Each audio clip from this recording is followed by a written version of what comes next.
getting nervous. It's us. Oh, or are we? Oh, hello. Are we ready? Okay, hi, Nice. welcome everybody. Hello. Have a seat. Hello, hello. This is the closer, the culmination of the digital theater. This is the host with the most. Congratulations to all of you for making it through NATPE. Awesome. Yeah, put yourselves around. A beautiful location, beautiful location. My name is Drew Baldwin, and I am the co-founder of Tube Filter. It is a publication that works in the online media space. Many of you may be familiar with it, and many of you maybe not. This panel, we're really going to get into the challenges and opportunities of hosting your own show online and being a part of online news, information, daily, creative shows. And because we're at NATPE, I want to really focus on some of the differences between producing online and the more traditional type of hosting experience where you're cast. These producers here who are talent, but they're also producers and creators, and I think that really informs the way that they work. So I'm going to allow everyone to introduce his or herself, starting with Alex, who was just at the Digital Luminary Awards as our host. Yes. And we had a nice champagne toast, so. I was literally doing hosting like 20 minutes ago. So my name is Alex Albrecht. I am the co-creator and co-host of Dignation, which just wrapped a 6.5-year run in December, which is sort of weird to say because we put out a piece of content every week for 6.5 years, so it's kind of weird that it's over. Also the co-creator and co-host and producer of The Totally Rad Show, which has been running, again, daily content for about 4.5 years. And so I have a little clip of sort of the craziness that is Dignation over the last 6.5 years, which we can run if that's the time, or do you want more? We're going to run all the clips. Run all the clips conspicuously. Yeah. That's what that word means. Not many people know that. Play words with friends. So yeah, and now I've started breaking into traditional stuff. Have a television series pilot that I'm shopping around right now. A couple scripted internet series that I've been working on, as well as getting into directing film and television and music videos and the like. So Alex sort of Albrecht. Doing everything. Thank you very much, Alex Albrecht. There's more. It's a panel. I don't even want to talk. He does. Nice Peter. Hi, I'm Nice Peter. I was a musician and a comedian for 9 years, and then I started making YouTube videos, and I started having this conversation with the audience, and we came up with this idea for this series called the Epic Rap Battles of History. And it grew, and we just got about 400 million views on it total for the first season. So it was pretty, yeah. Thank you. So it was a series that kind of really took off and changed the way I was doing everything that I was doing. But all the while I was doing that, I kept up this weekly conversation with the audience to keep coming up with new ideas and keep doing new things and exploring other things, and that's what we're doing now. So it's been a fun year. Nice Peter. Welcome. Daystorm. My name is Daystorm Power, real name. It's true. I do these creative challenges on my channel. It's what I'm known for. I would take a challenge from my audience that I've grown to make music, original songs about anything they pretty much ask me to do, from jumping out of planes to rapping underwater to solving Rubik's Cubes to anything that you can think of. I've probably already done it in a musical challenge. So that's how I grew my audience, and now I'm merging into more of songs, full-length songs, and that's where I am right now with my music. Yeah. Daystorm Power. I'm a ninja. Welcome. Taryn. Hi, I'm Taryn Southern. I started out mostly in traditional media. My first TV show was me traveling the world and meeting my MySpace friends. And through that show, I started working with a lot of the major social networking sites and live streaming platforms, and hosting the first ever shows back when it was still too slow to load the video, doing a lot of the live hosting. And now I do have my own YouTube channel, so I dabble in that and sometimes collab with these guys. But I would say I kind of ride the line between working in traditional and digital media. I just finished working on The X Factor last fall as their online host and a digital correspondent for the Fox show, as well as an MTV project that was a collaboration between MTV Digital and MTV Television. So. Taryn, Southern. I'm Justine, and I have been making YouTube videos for a very long time, before YouTube was even YouTube. I was posting content probably like 2006 on every website that had video content, and it was really because I was passionate about video editing.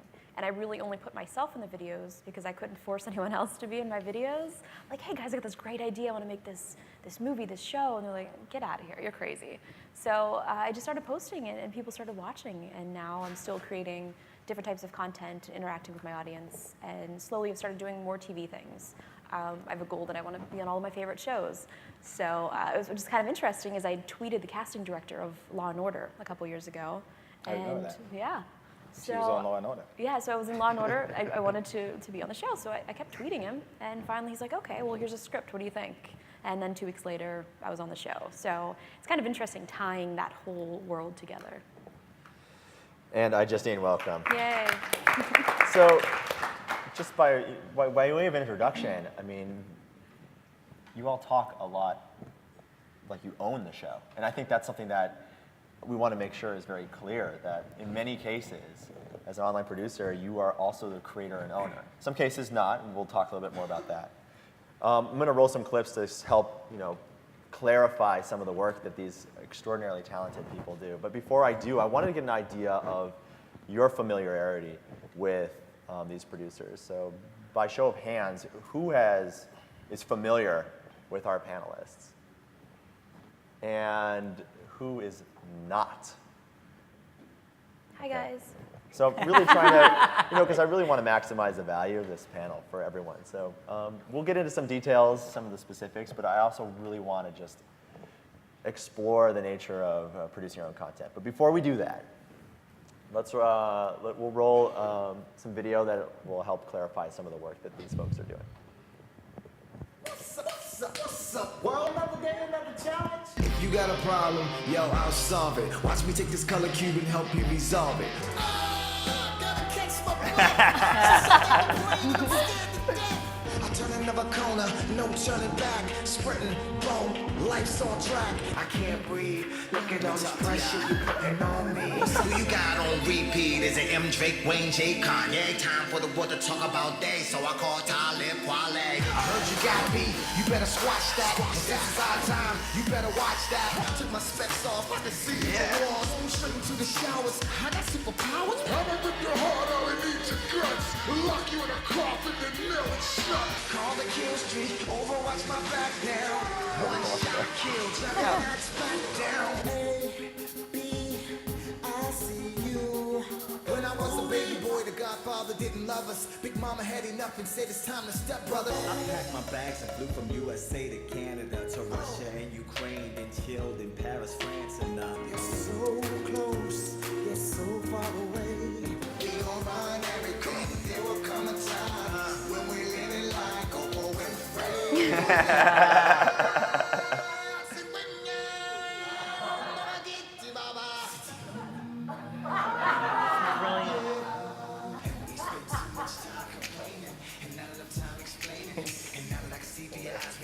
Hey, yo, pull your pants up too, make sure you see your drawers. She gonna know they dirty. I need your help because I'm confused. My friends and my family are confused. We don't know if this is me or not.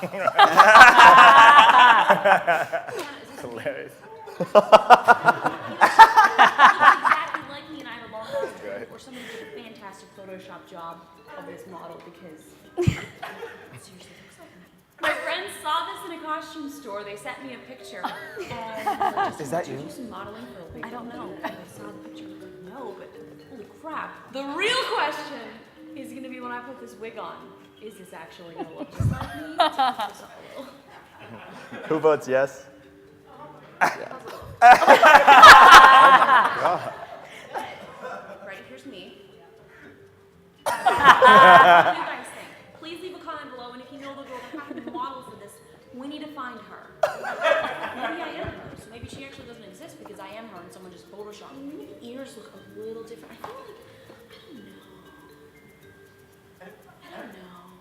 We are in Vegas. We're in Toronto. Hell yeah, baby. We're coming to you from Japan. Yes. We are here in Reno. Reno! And you were kind of pulled into this really random bar. We are at Mac freaking World. Yes, we are not in my apartment today. Hollywood, California, baby. We're here in Amsterdam. We have like people in the rafters and shit. It does look fun. Nice bad news. We're in San Jose. We're here in San Jose. We are in London. Yes. Welcome to Los Angeles. South by Southwest Austin, Texas. That was crazy. Good morning, Kevin. Good morning, Alex. How are you this morning? I'm a little hungover. Yes, I haven't blinked yet. My eyes are really watering, I swear. Oh, I had to blink. Oh, fuck me. I'm still going, still going. You're lying. I won! You're lying. Look, you just Alba! How could you do that? How could you do? How in God's name do you make the jump to? Oh. Is the camera still rolling? Do we look cool? Flip it around, flip it around. Ooh. That's okay, Jay. You don't need to fix it. You don't need to fix it. As you imagine these multiplied, blah, blah, blah. Uh-oh. Whoa. Cialis. Ah, shit. Kevin went like this. I'm learning how to sea walk. Ready? And this is what he did. He went like this. No, I did not. You did not. That's exactly what you did. Okay, you start off by locking your heels like this, right? Okay. And then you go in like this, so it's like that, and then you go back the other way. I Jaw can't dropping. It's finale week, everybody. Thank you so much for joining us. Happy holidays. And as always, we are coming to you live from the lot in LA, where somewhere very close by, we've got 3 very determined contestants who are preparing to do battle for the last time. In addition to the contestants, of course, we've also been connecting each and every week here on the pre-show with the fans. Her X Factor recaps are, as Simon might say, bloody fantastic. And we just love her, even if she doesn't always love us. Skype it in all the way from Charlotte, North Carolina. Please welcome the one and only Tasha. Tasha, baby, how you doing, boo?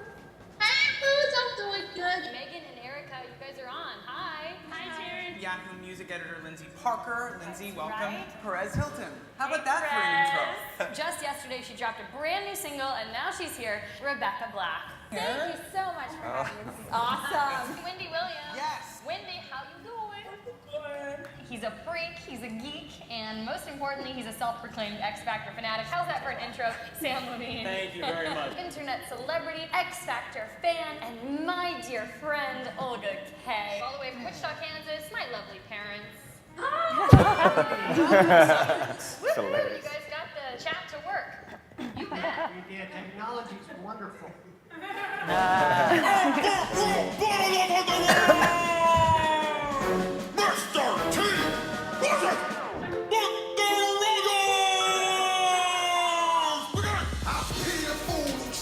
Familiar face.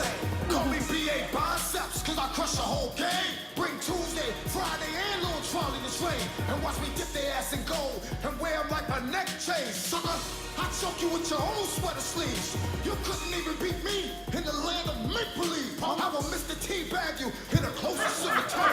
Nobody's gonna miss you, cause all your friends imaginary. Hi there, neighbor. I hope you don't mind if I change my shit. I'll be rocking sneakers till this battle's over. So I don't get blood from your ugly faces on my panty loafers. I like you just the way you are, 1 in a million. But it looks like the barber gave your head a Brazilian. I'm telling you, Mr. Gold Chains, you got too many. The only gold I keep is on the shelf in my Emmys. I see a world full of children, I can tell. You call yourself T, cause you're too dumb to spell. Who you call a dumb fool? Mr. T only needs 1 letter. Hello? It's for you. Bill Cosby wants his sweater. You're a 40-year-old version in a dumpy ass house.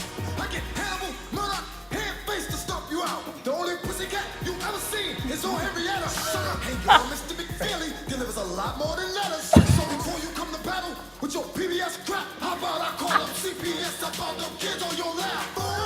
What you say?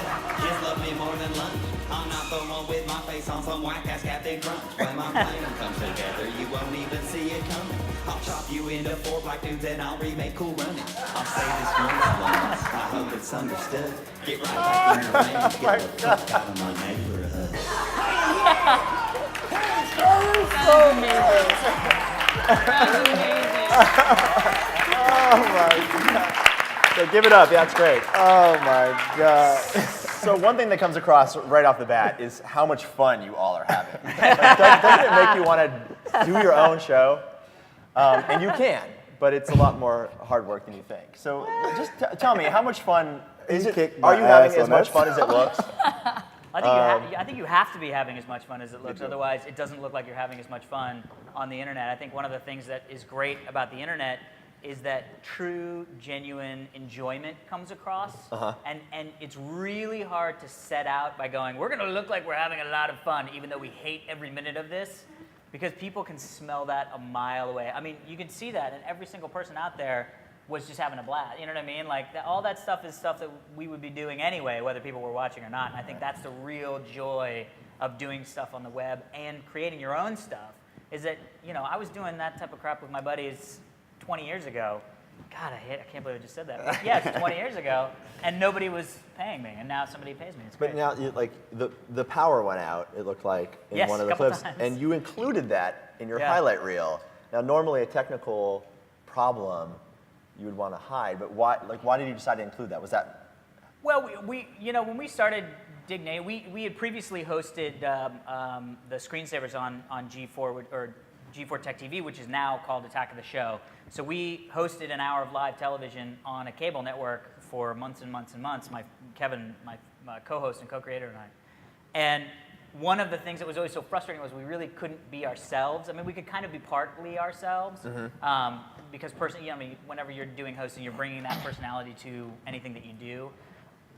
But we like to curse and drink, and we like to talk about stuff that really shouldn't be on a tech show, until we created our own show. So for us, that's the stuff that we enjoy, because that's the stuff that makes us laugh. You know what I mean? Like when the power goes out and we're outside in our friend's backyard, it is spooky, and we do feel like we're in Terminator, and why would we not share that with the other people who are watching, who would also enjoy the fact that the power went out? And they love that, right? Yeah. Taryn, I mean, do you notice that there's a difference between when you're doing your own work and when you're working for someone else? There absolutely is, 100%. I didn't include anything from my YouTube channel in there. I just stuck the last X Factor stuff up there because I think it kind of shows that studios are trying to reach a new audience by bringing in people from new media to kind of do what they do best. But there definitely is. I mean, look, Verizon and Pepsi are the sponsors. Like, I doubt there's a, and it's a Fox show, so you have to stick within some lines. But I feel like now more and more I can bring a little bit more of myself into when I am working for a studio. But when it's just me on my channel, I mean, I sing songs about, we don't need to go there, but my last music video, Coffee Makes Me Poo, that was, Coffee makes me poo. I think it makes everyone poo. Let's So be good. honest. I don't know that I would be able to say that on Fox. Now, So, but there still is a limit to the amount of fun you can have. I mean, Justine, do you feel that you have complete freedom? You definitely don't, and I mean, you don't really have complete freedom on your YouTube channel either, because a lot of advertisers aren't going to want to advertise against someone who's, well, doing vulgar things or all this craziness. So you do have to be careful. But I've started working with Spike, and I've been working with them the past year, hosting a show on game trailers and doing their tech segments. So hosting for them, they still want me to bring my tech expertise, but they'll still write the scripts, and we go through and make sure that everything is something that I agree with. But recently, they've been doing an all-access show where we cover E3, CES, Comic-Con, and it's all live, and I'm sort of their digital correspondent, where I'm reading tweets, I'm on Facebook, and I'm relaying those messages and questions to the other hosts on the show. So it's kind of bringing the audience into the show and finding out what they want to know and what they're asking, because if 5,000 people are asking the same question, obviously somebody wants to know, and we were able to do that and see that real time. So bringing that to TV is huge. Now, I noticed even on the clips, did you notice some familiar faces in different clips? There's a lot of collaboration that's going on. Day Storm, you were obviously featured in the Epic Rap Battle.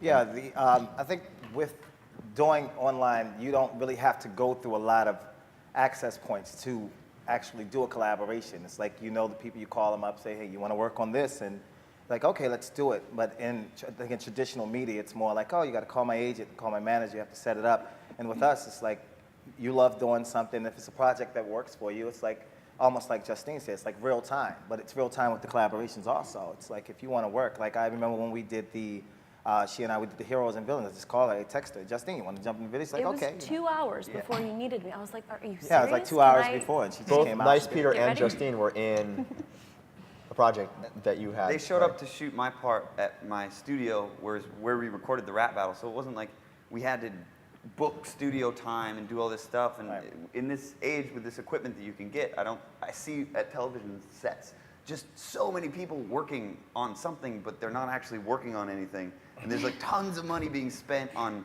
sandwiches for people who aren't doing anything.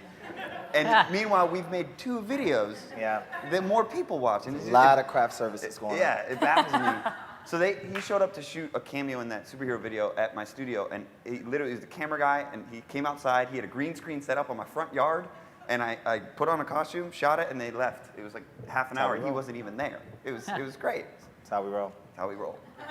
And even all of my content too, I just have a very white wall and good lighting. So the video that I shot that with just a little camera, some audio equipment and lighting, and it looks and sounds awesome. It's not just... Yeah, and people are like, what studio do you use? I'm But like, one well. difference is the audience, when they get used to the platform or the background that you use, it's really hard to change them out. Like if you start out you're doing things in your particular bedroom, studio, or living room, they want to see that. If you swap out, you may actually lose some fans. Oh yeah, we did that with Dignation. We started it on my couch in my living room, and we had, as the show grew and the advertisers came in and we started making serious money on it, we were always talking about like, well, should we get, like, we can afford a studio, should we get a studio? And then we started working with Revision 3, and Revision 3 opened a studio in San Francisco, so then it became this conversation of, we actually have a studio, and the best example for us was the movie Wayne's World, where it was like, we don't want to be a Wayne's World, where we literally build a fake basement in a studio for us to sit on a couch in a fake basement just so we're shooting it in a studio. So for us, it was always sort of a no-brainer. It was like, why would we not? I mean, the couch is in my garage. We literally were shooting in my garage for 6.5 years.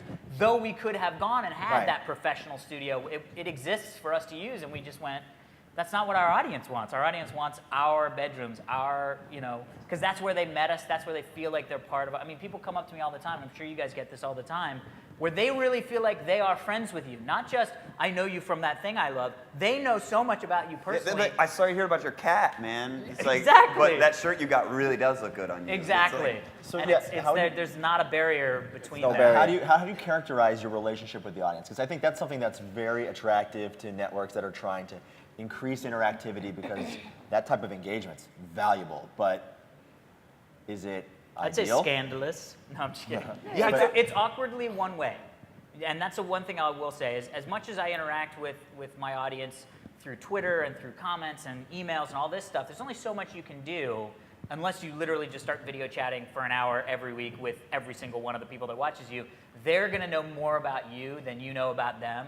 And as long as you know that going in, it's a great relationship, because every time I see somebody who knows me from my shows, it's like meeting a friend that I had no idea we were best buds. I mean, they're so genuinely excited that it rubs off on you, and you're like, I'm excited to meet you. Who the hell are you? Give me info about you. Yeah. But you can also get really hurt by some of the audience, right? Oh yeah, comments sting. I think. What were you saying earlier? That they're young. Some of the commenters are a younger audience, and I don't know if you've ever been insulted by a 13-year-old, but it's so laser accurate. And the example I use is like, "Nice Peter, your chin is starting to look old," and it's just like, what? So for a week, you're in the mirror just like, just looking at your examining chin. Why did SD41116 Green Hands think my chin looks old? But I think that's the difference between TV, whereas, you're playing a character. We are playing ourselves. So when somebody says, wow, Justine, I hate you, like, they're not saying, like, I hate the character you're playing. They're saying that they hate you. So they really hate you. I think that's hard, too, because you have to realize that, you're putting yourself out there, and you're going to get these comments. Yeah. And if you can't handle it, don't do it. The best thing that ever happened to me Yeah. was my first email. When I got the job to host the Screensavers, I got to work, and I was like, I'm hosting. I was a huge fan of Screensavers, job of a lifetime. I was like, I get to host this show. I love it. Sit down at my desk at G4 Tech TV, open up my work email. First time I had a work email. I'm like, let's do it. First email I have is Alex Albrecht should fucking die. Wow. Literally. Sure. But here's the thing. Best thing that could have ever happened to me, because I had never been on TV. I had never hosted this show. They had known nothing about me except my name. And I went, oh, it has nothing to do with me. Right. I will get these things, and people will not like what I'm doing, but it literally has nothing to do with me. Well, It's just sometimes when you personal go and you preference. investigate, I'm like, who said this? I'll click on their channel and it's like, I'm Tommy, I'm 11. I'm like, phew. But at the same time, that honesty is also like it's what pushes it all forward. You do care about what they say, and a lot of times they say really positive things and give you really constructive feedback. And like that whole idea, the whole rap battles thing came from a conversation with the audience. It wasn't really my idea. What do you mean? Well, like I had this little bit of an idea, and I said in a video, hey, I've got this idea to do like a rap battle between two people.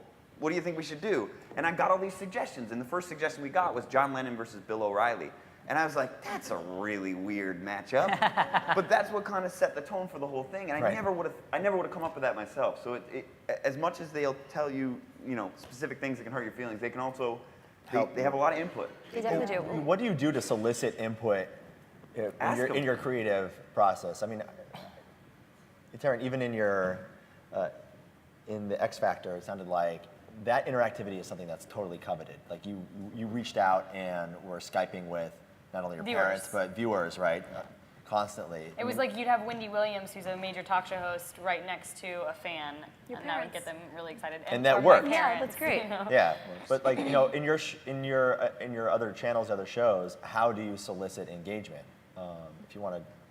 You literally ask. Two of my most popular shows is Ask IJ, which was a show that they came up with. Yep. I said, hey, I want to do a new show. What should I do? They're like, oh, we'll ask you questions and you answer them. So every week or every so often, they ask me questions and I answer from all the various social networks. And then I have another show called Vlog University where it's kind of like teaching people how to vlog, but more or less it's featuring my viewers, their videos in my videos. So I give them a homework assignment, they complete it, and I show it in the next episode. If you want to learn how to vlog, Talk to her. It's fun. Yeah, I think a lot of the shows on YouTube that are very successful are shows, because YouTube is one of those sites that it's real-time engagement. I think a lot of successful shows are the ask shows or the things where you can talk to someone immediately, or just in the internet world in general, just the fact that you can speak to someone right away and you can see it once you're live, you're live. I mean, the comments start rolling in, and you pretty much you do care what the people say. So if you're getting like so much hate on a certain way, you're like, well, you know how to adjust. And just doing videos after videos, and the thing is, like, we're always in their face because we're putting videos up like constantly. Some of us are on schedule, some not, but we're always constantly putting work up. So to go back to what you were saying about seeing people in public, I've had people just, I have friends who are doing traditional television, who are actors in traditional television as opposed to what I do. Their fans will look from afar, and when we're out, and they'll be like, hey, that's such and such and so, as opposed to in an online personality, they'll approach us because they feel like they know us more. So they'll run up to us and hug us like they know us, and I'm like, it's a little weirded out, like, oh, okay, hey, how's it going? because they feel they're with us every step of every week, as opposed to someone in traditional entertainment. It's a little different. So they'll be like, hey, I wonder if I could go take a picture. They don't feel like the same connection. Well, I think also it's much more immediate. Right. And you're a lot more exposed. I think that's also why sometimes it's the agony and the ecstasy, because you're really putting yourself out there in a very different way. I mean, it comes across in just some of the examples that we saw. But you're also, like, part of your programming, Daystorm, you're always asking for input. What should my next challenge be?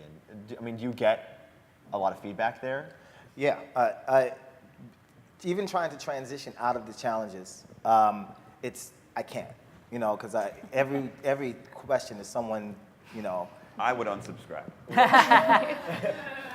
Every question is someone like, I challenge you, because it's just something that everyone wants to challenge someone to do something, and it's almost like they know you're going to do it, and they know you're going to achieve it, but they just want to see how you do it, you know, because it's like, I didn't fail a challenge yet, but it's almost for them, it's just like, cool, I just want to see how he did it, you know, and it's almost like people who have like mail shows. I have a show where I open mail on my second channel, and they just want to see what's in there. You know, I don't know. It's a little. You got a PO box, right? Yeah. You have. Yeah, oh yeah. Well, when you have an audience, will you please give me your home address on the live stream right now? Yeah. When you have an audience that is so engaged like that, are there limitations? You know, can you like it depends get on off your get audience. off the rock, so to speak? You know what I mean? Like No, I think it depends on the audience you build. If you build your audience to like a certain thing, that's what you've built. Because it's not like these people were, you created that audience. I created my audience for that. So if I'm going to transition them, I have to figure out a way to transition them out of it. Right. You know, I built the audience to love the challenges that I do and things. I you can't were like be Monday, mad. Friday. Right. Now I've had them on schedule. Now I'm just like all over the place, and they're upset. So, and it takes a while. Like they just have to adapt to the new. If you hear these words he's using, like he's describing his audience as upset. He can feel the emotional state of his audience, and that's a genuine thing. I'm going through a similar thing where I can feel that they're upset, and it's like that kind of connection. I think is really what's special about YouTube. Yeah. But you're also beholden to them in a way that, I mean, it's difficult to move quickly, right? You can't get out of that set. But you know that's part of, I guess. But then it's hard too because I don't have a set show or a set schedule, so Yeah, nobody really knows what they're gonna get or anything. You've taught them to expect nothing. Like, Yeah.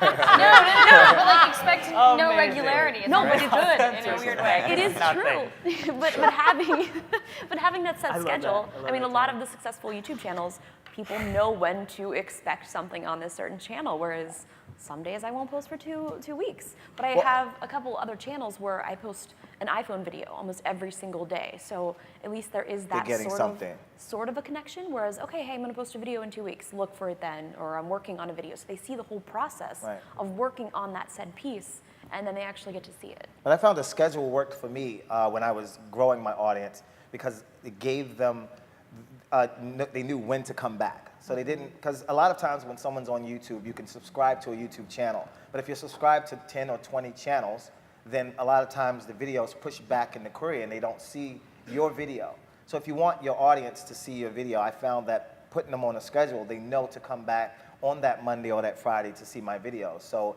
if they're subscribed to the other 19 channels, then if my video's pushed, they'll say, okay, well, I'll just go to his channel to find his video because it's not in my subscription box. Can you briefly explain, like, if I subscribe to your channel, what does that mean for me as a viewer? If you subscribe to my channel as a viewer, you would get an email now that into whatever the email is connected to your YouTube channel to let you know I've released a new video. If you're subscribed to my channel, it may go to your Facebook stream. And also, when you log into YouTube, once you log in, it'll show the people that you are subscribed to that they have put out new videos. So that's what a subscription is. So it's very key on YouTube to have subscribers because you'll hit your core audience before you hit people who haven't seen your videos. Is that how you reach your audience primarily, is through the subscription model if you're a YouTuber? Yeah. It is, but there's so many other ways too. I mean, there's Facebook, there's Twitter. You basically have to be everywhere. And when I first started, I literally put a video. If you could post a video on a website, I put it there. And a lot of my audience too became very segregated because they were like, well, I'm only on this certain website, so I'm only going to stay here. So I think what's also important is to have a website because if somebody doesn't, even know that you have a YouTube channel. They're like, well, I just go to the website. But having all of those different distribution points is super important because some people are lazy. I don't want to get off of Facebook. I want to watch it here. Yeah, some people don't want to get on Twitter. They're like, I'm staying on Facebook. I don't care what you put on Twitter. They don't care. Yeah, you kind of got to be everywhere. And for us, we started with a schedule back because we were sort of part of that push to train people that you could watch shows online. I mean, 6.5 years ago, YouTube didn't exist. When we were starting to put it out really was when iTunes included podcasting into the iTunes Music Store, which really was what blew up the beginning kernels of this whole digital thing. And from us coming from TV, we went, okay, we're not idiots. If we have to get on a sort of TV-like schedule because people they know that every Wednesday I get to watch my NCIS, you know what I mean? Like they were trained already to know, and they could look forward to it, and it's the same sort of thing. And when we started changing stuff in the show, it's like trying to move a cruise ship. I mean, it literally is just sort of like, we're over here now, and everybody was like, why is it not 7 stories? Why is it it's 5? I'm confused now, and it's like, which is 5? you think it's so minuscule in the day-to-day of us making it, where it's like, oh, we'll just do 5 instead of 7. Yeah, high fives all around the 5 people in the room. You know what I mean? And then you put it out, and it's like, I mean, there was one time on the Totally Rad show where I didn't put my hair up, and it literally was called Hairgate 2011. Because my hair just looks like normal. I mean, it's like this, I just put stuff in my hair, and it's up. And I was just sort of like, I don't know why I didn't do it, but literally it was like the biggest thing that could have happened to our show. It was as if we had just said, we're going to stop doing the show, was my hair. So there's like little things that you think are not a big deal become a really big deal. But the other thing is when it's fun is when you think something is going to be massive. We might lose half our audience if we do this. And then you do it and they're like, yeah, all right. I mean, it's really weird. They're like such a weird, it literally is this sort of third entity involved in production, is this blob of people who enjoy your content. And it's sort of this, it has its own personality. I mean, like you were saying, where you could kind of feel that they weren't happy, and you're like, I don't know what's happening, but this ball of things is sort of groaning, and I need to babysit it. But I mean, it's very weird. You do know what's happening because they'll tell you. Yeah. You can kind of go through your comments and gauge, like, oh, they like the little songs at the end of vlogs, or they wish the songs were at the beginning of vlogs, or they like it when the rap battle characters are mean to each other, or they don't like Dave Storm. Just little comments, little things. Interesting though is like quantifying these people. I went to a baseball game and I was like, I wonder how many people are in this stadium. So I looked it up. I was like, wow, 50,000. I just posted a vlog and that already has over 100,000 views. And I'm like, this is 50,000. So that's 100,000. This is 300,000. So to actually realize how many people are watching this and seeing that, just getting that kind of perspective. The video that I just posted that took me 2 seconds to make, more people are going to watch that is in this entire arena. And it's crazy. And then even I've posted videos out places and somebody says, oh my gosh, I'm here right now, don't move. I'm like, okay, I'm going to move really quickly. Because it's all real time. It's all real time. It is hard to put into perspective the audience. One of the things that was great that we started doing was about a year and a half into Dignation, we just went, maybe we could do this show. I mean, there's no magic to the show. It's just you and me sort of jerking around on the couch with beers. What if we did this out in public somewhere? And it was the first time we ever did that, and we had about 250 people show up, which we thought was amazing. And then you move that forward, and we're doing shows at South by Southwest in front of 3,500 people and crowd surfing. And 3,500 people is such a small slice of our audience, but when you see that, when you're there and you can actually talk to them and hear 3,500 people laugh at some stupid thing that you say, it really puts it all into perspective. It's just sort of the same thing that Justine said, where just like 3,500 people is so much smaller than the amount of people that are actually watching this, but for whatever reason, there's this sort of weird feeling of solidarity when you're making these things. You're almost making them in a vacuum and putting them out in the world, and you don't, that number doesn't really resonate with how many people it would be if you were in person seeing all those people. And it's worldwide too. I told the story on another panel. I went to Norway and I looked at my stats from Norway. I was like, nobody watches my videos here, so okay. So the company that I went out with, Opera, the web browser, they suggested that I do a meetup. And so I made like a Facebook page and a little invite, and they expected 25 people to show up. It was like the day before I made a video. We had like 650 screaming little children that showed up to this event. Security showed up, they're like, what's going on? We can't have this happen here. So they moved me and like 600 little kids across the street somewhere public. That's interesting. I had something like that. I went to Bulgaria to see this hot girl. And she's keeping it real. And she was hot, if you saw her. But I went to Bulgaria to see a friend of mine, and the thing is, like a lot of other countries, they can't watch American television, but they want to see how America does. So the only way they can do it is they watch the web, because they can watch YouTube and things like that. So apparently a lot of people have been watching my video. So I got there, and it was weird because the pilot gave me some dap. And I was like, the pilot's giving me. Then the stewardess knew who I was. Then I got off the plane, and it's like all these people like knew who I was when I got off the plane, because they don't get to watch our television, but they get to watch the YouTube, and I've heard that. They get to watch the YouTube, and they got to sit. So it was crazy because like all these people approached me, they're like touching my leg and stuff, and it was just an interesting feeling to see how it translates across seas to in comparison to just walking through California and then one person will be like, hey man, you know, and it's like, okay, you know. So. But then that's the problem with television, because a lot of these little kids, whenever we do TV shows or TV appearances, they can't watch it because it's not available in their country or where they live. So that's kind of hard for us, because if I do a TV show, I mean, I did a Criminal Minds or a Law and Order thing maybe like 3 years ago, and now it's finally just making it out into other places. So, and then these people are like, well, I illegally had to do something so that I could watch your live stream at CES. I'm like, great, now these little kids are gonna go to jail trying to watch our content. I mean, it's interesting because in many cases you can be your own boss here, and that's really, really important to the creative process, for sure. It's huge. Right? It's huge. I mean, It's hard though, you know, being your own boss, because I really love Call of Duty, so there's been some times where I've played Call of Duty for a week straight. So I started a gaming channel. So now I play Call of Duty and film it. See, that's perfect though. That's exactly why it's awesome to be your own boss. Because you took something you loved and were like, I'm going to make a video of me playing Call of Duty. And you did, and that's awesome. But your audience is kind of also your boss too, right? That is true. You know, if they love you, they're our partner. Yeah, you know, pretty much. We wouldn't be able to do what we do without them, and they wouldn't be able to watch what they enjoy without us. So I think we're in it together. But there's nobody in a suit involved, and I like that. I think if anyone wants to ask any questions, we have about 4 minutes left. If you want to line up, and we'll try to answer some questions. What's going on, guys? Is there such a thing as posting content too frequently? Because like what I've found is when you post a new vlog or video, it drastically takes away from the one before it, the viewership.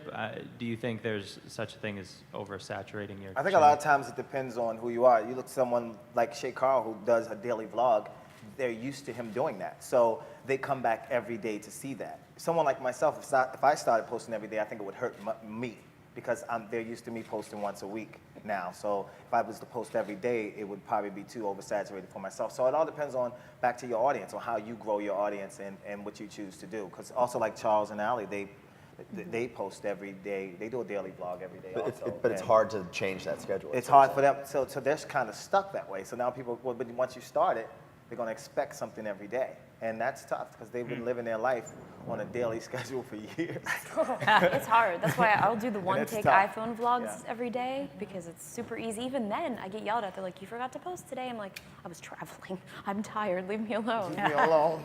The kids. But yeah, I think it's all about like what you expect your audience. And if you made a crazy video every single day, it's like impossible. You know. I think it's sometimes wise to spend twice as much time on half as many videos also. It's like you can take the amount of time and just put it into something that's really great and just keep working on it until it's really great, and then I think it'll get more traffic.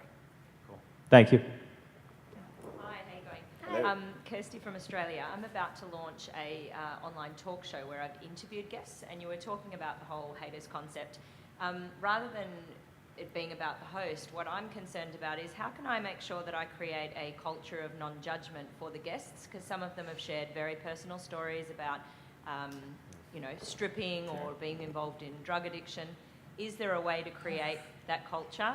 It's really hard, because I mean, these people, they are anonymous to you, so they feel like they can say whatever they want. So I mean, it's really hard, especially when I have other people like my sisters or my family in my videos. They're like, oh, I don't like your sister, she's ugly. I'm like, that's my sister. Or then I have like friends in my videos. They're like, we don't like him. Get him out of here. So how would you would any of you advocate deleting the post to create a standard that you don't accept that, or would you respond to them, or what would you? I think that's a good point. Can you set ground rules with your?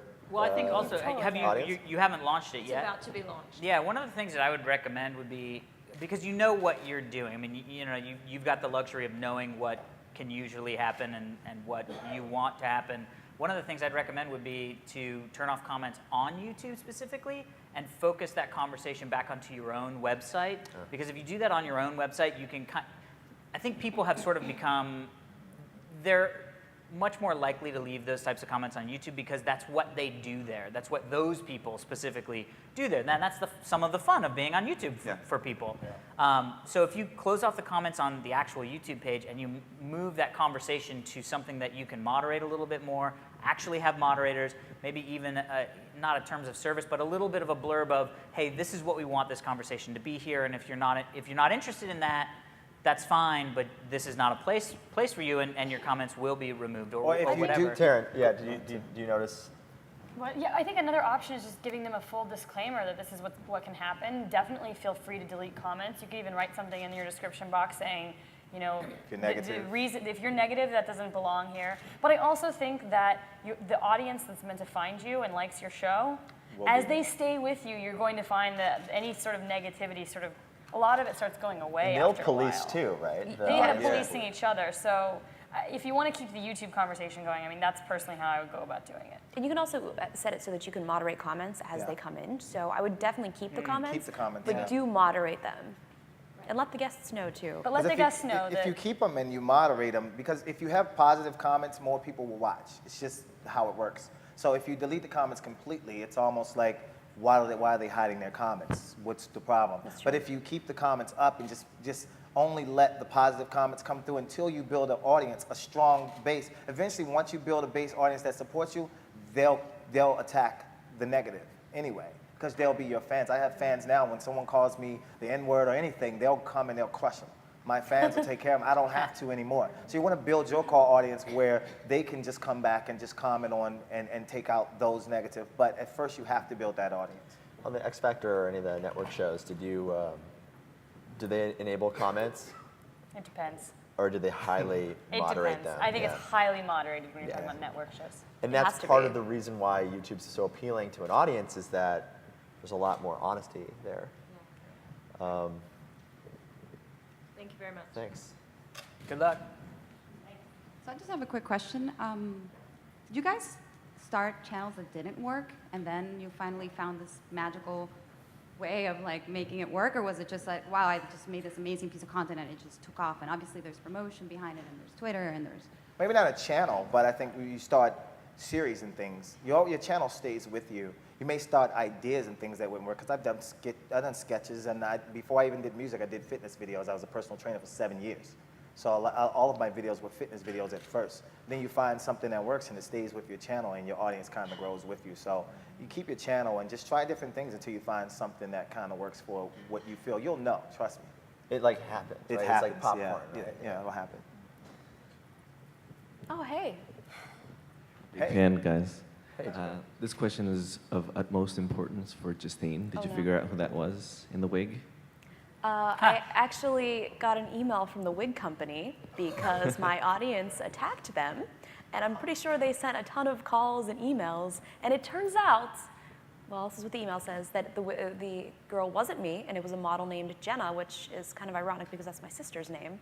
So Did you ever find her, the model? this was, I posted that video a week ago, so this is all fresh. So Oh. I got the Oh, email wow. yesterday, so as soon as I get home, I'm gonna dive into this, and I need to find this girl. And if it is you, you're going to get your cut, of course. No, I just want to find this girl. If that's No, I'm talking about if the Need girl that wig is money. Oh, if it is me, I'm Get pretty that sure. wig money. I think we sold a lot of them actually recently. So. You guys have been building your audiences for a long time. If you were starting today, fresh, what would be the biggest difference or differences between how you would approach building your audience now versus what you did years ago? I think Is there a now difference? we've learned so much over that course. So really, if I was starting now and I knew nothing, I'd probably do the same thing. I do exactly the same thing. Yeah. So I think everyone, I mean, some of my first videos, I look at those, I still leave them up because people like to go back to see where you started. And it's embarrassing, but you know, I like to leave it there because it's like, this is how I started, this is the process They that wanna we've see the all growth. went through. Yeah. It's like your Do you think demos there from are- your garage. Yeah. Do you think there are more success? There are things that worked for you that you wouldn't do again? I mean, what was a complete waste of time in terms of building an audience in your perspective? I don't think anything was a waste of time. I mean, a lot of things were a waste of time physically, but I don't think in the theory of growing it was a waste of time because you learn from it. And it gives you more patience and it gives you more experience to actually not make the mistakes. You have to make those type of mistakes to grow. So I wouldn't take back any things that I've done. You have to go through these phases and things, and then you get to the point where it's just you're on autopilot. Like I'm sitting here now, and I know I have a video that has to go tomorrow, and it's going to happen. I don't have near the audience that these guys have a lot of times because I take time off to work on TV shows or whatever I've been doing. I think the biggest thing that I learned was to just be who I am and not be afraid of putting stuff out. My first video I put out was back in 2006. got over 1 million views, and then I didn't post another YouTube video for 1.5 years because I was afraid of the backlash from the traditional media community. I was afraid I wasn't going to get hired anymore to host these jobs, and now I still keep on putting up these videos, and I'm still getting hired. So it's like I'm okay with it. I wish I would have done more of it. Yeah, listening to your audience, I think, is it. Unfortunately, we're over time. But thank you very much. Let's give a round of applause to our panelists. Thank you to NATPE and to Google, YouTube for sponsoring this track, and thanks all for coming. I think we're all going to take a photo. Are we? Sounds good.